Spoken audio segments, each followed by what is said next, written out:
আসসালামু আলাইকুম ভিউয়ার্স, তোমরা দেখতে পাচ্ছ বৃষ্টি হচ্ছে। এবছর বৃষ্টি আগেই শুরু হয়ে গেছে। এখন চলছে জ্যৈষ্ঠ মাস, কিন্তু মনে হচ্ছে আষাঢ় মাস শুরু হয়ে গেছে। দেখতে পাচ্ছ চারিদিকে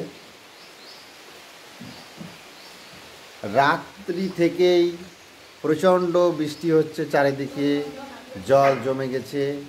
ঘরের ভিতরে রাত্রে বাতাস হচ্ছিল, ঘরের ভিতরেও জল, জানলা দিয়ে জল চলে এসেছে।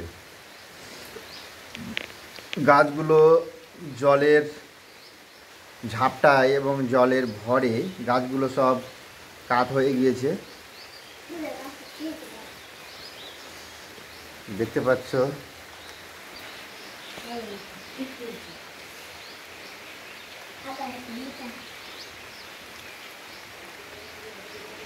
ছয়টি ঋতু।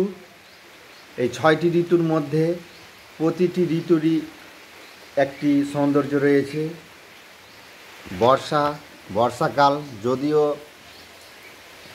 অনেকের কাছে বিরক্তকর, কিন্তু এ ঋতুরও একটা সৌন্দর্য রয়েছে। বর্ষায় সমস্ত গাছপালা, উদ্ভিদ সতেজ হয়ে ওঠে, তারা প্রাণ ফিরে পায়। ছোট ছোট যে সমস্ত গাছ আছে, উদ্ভিদ আছে, তারা জলের অভাবে বড় হতে পারে না, কিন্তু বর্ষাকাল আসলেই তারা তাদের ডালপালা ছড়িয়ে বেড়ে ওঠে এবং অনেক বড় হয়।